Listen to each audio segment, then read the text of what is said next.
So, there's a new genre of strategy game on the market that I have seen absolutely explode lately. They're called roguelike deck-building strategy games. Strategy because they require you to plan ahead and manage your limited resources. Deck building because each turn, your possible moves are randomly pulled out of a deck that you build. And roguelike because if you die at any point, you lose everything and have to start over from the beginning. That last bit sounds like it might be infuriating, and honestly, it is at times. But every time you play, you get a little bit better at the game, and get a little closer to victory. Through a combination of learned skills and luck of the draw, you can eventually find success, and it feels so good when you finally do it. Like I said, I've seen a lot of these games lately, and I feel like one of the reasons they've gotten so prolific is due to how much cheaper they must be to produce. There's no need for cutting-edge graphics or elegantly rendered cutscenes. Games like this are comparatively simple compared to the modern landscape of AAA games that soak up the spotlight.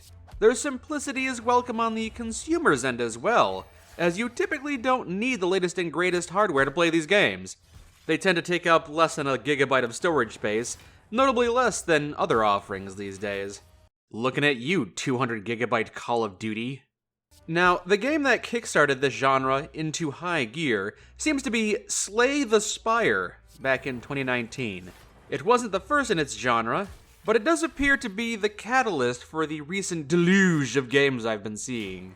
The premise is fairly simple, as most games like this are. You pick your character, and then ascend 50 floors to reach and slay the final boss at the top of the spire. Along the way, you'll be faced with monsters that could very easily kill you if you're not playing your cards carefully. When they attack, play your block cards. When they're recharging, play your attack cards. I'm oversimplifying, of course. It's a lot more complex than that, but you understand.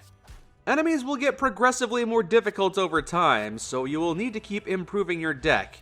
And let me tell you, it's a delicate balancing act to make sure you have the cards you need when you need them. This isn't one of those strategy games that you can beat simply by mashing A and spamming your strongest attacks, or grinding to a high enough level where you don't even need to consider tactics all that much. When it comes to a game like Slay the Spire, you need to pay attention and think about how your cards are going to interact with each other. And be mindful of your deck's weaknesses so you can add cards to compensate for them. Every battle is presented as a puzzle, and as long as you've got the foresight and a properly assembled card deck, you'll be able to solve it. Usually. Sometimes you get unlucky and you can't pull the cards you need from your perfectly crafted deck. Or maybe your deck wasn't nearly as perfect as you thought it was. When I pick a game like this up, I admittedly have the habit of becoming a little obsessed. I just wanted to reach the spire, and I kept getting closer and closer with every attempt. Then I finally did reach the spire, but kept dying to the final boss at the top floor. Finally, at long last, I was able to beat that boss and finish the game. Then I did it again and again with each of the 4 playable characters. And now I've started to challenge myself to do it on harder difficulty settings, and installing some of the expertly crafted fan-made mods to see if I could beat the game with those installed.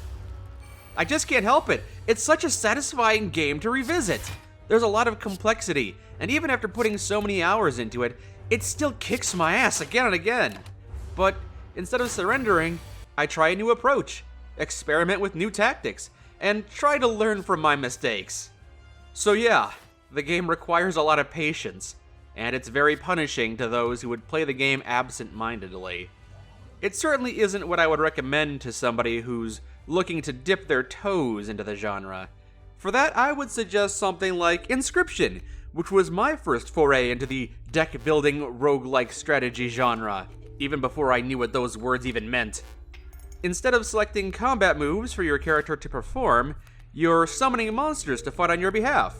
Weaker creatures can be sacrificed to summon more powerful beasts, which can be used to attack your opponent's monsters and eventually start doing some direct damage to his life points, very much in the vein of Yu-Gi-Oh! Inscryption is much more forgiving than Slay the Spire. Every time you fail an attempt, you're given the chance to add a powerful death card to be used in future attempts. There are also a few permanent upgrades that you can unlock, which will ensure that you will eventually beat the final boss, even if you're not very good at these strategy games. Personally, I would say that Inscryption is one of my favorite games of all time. It's challenging, sure, but not to the point of frustration. The aesthetic is hauntingly creepy, and there are a few really awesome songs for the boss battles. But the biggest appeal for me is the ability to not only craft your own deck, but your own individual cards. I mentioned the custom-made death cards you could add earlier, but there's also many opportunities to smash your cards together, leading to some incredibly potent combinations. If you mix the snake's toxic nature with the porcupine's quills, you can make a porcupine with lethal toxic barbs that insta-kill anything that attacks it. Or you can give the mantis's double strike ability to a wolf, which will double the wolf's attack power. Some combinations are incredibly overpowered, and honestly, discovering them is half the fun. There are quite a few ways to absolutely break the balance of this game, and the game is happy to let you do it if you can find out how. However, the real joy in this game comes from Casey's Mod, an unlockable game mode which takes everything to a whole new level. New cards, new powers, and a new final boss makes this an incredibly worthwhile experience. And the progressively more difficult challenges you go up against will really put your skills to the test. In a way, it almost feels like the base game was simply a tutorial for this, Inscryption's final form. Again, adaptability is paramount to success. Perhaps you were building a strong deck full of wolves, but you were given a totem that makes bird cards incredibly powerful. In that case, maybe you'll want to start adding in a few bird cards. Or maybe you'll direct your efforts towards changing that totem, getting a totem that better suits your wolf deck. There are many different choices and possibilities, and a lot of replayability, even more so if you start adding in fan-made mods, which I definitely have. Oh, you added Treasure Panda! Yeah, Look at him! What the? Holy Kundarugo, do I feel good? What?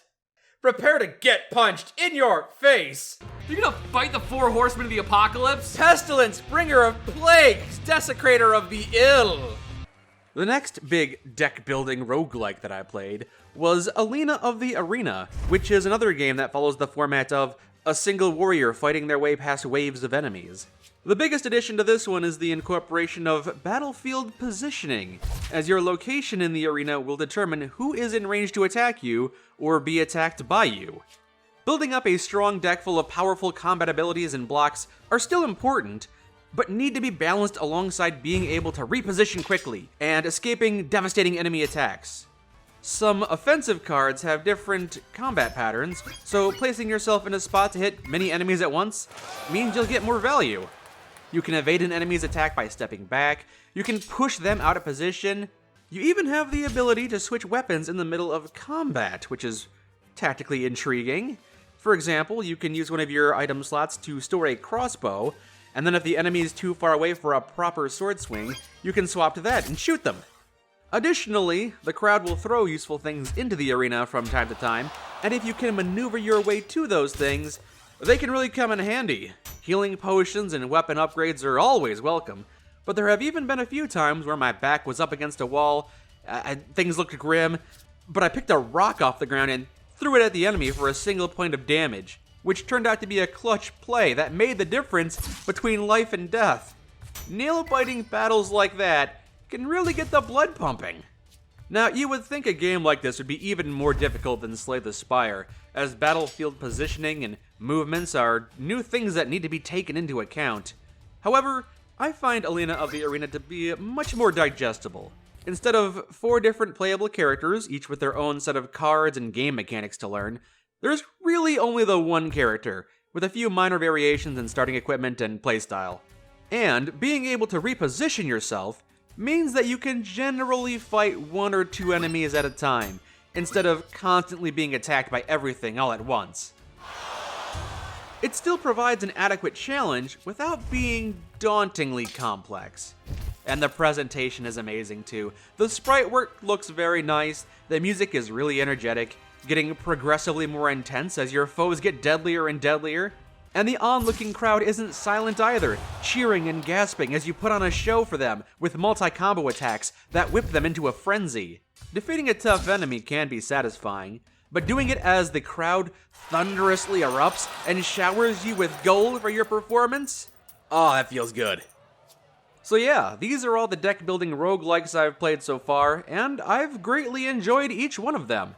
Like I said, this is a very popular genre these days, so I'm willing to bet I'll be seeing more games like this in the future. I feel like there's ample room for the genre to grow, and I would love to see what fresh new ideas can be injected into this simple concept. I'm also surprised that this kind of game has gone under my radar for so long, when it seems to be right up my alley. It makes me wonder how much of an untapped market there could be out there.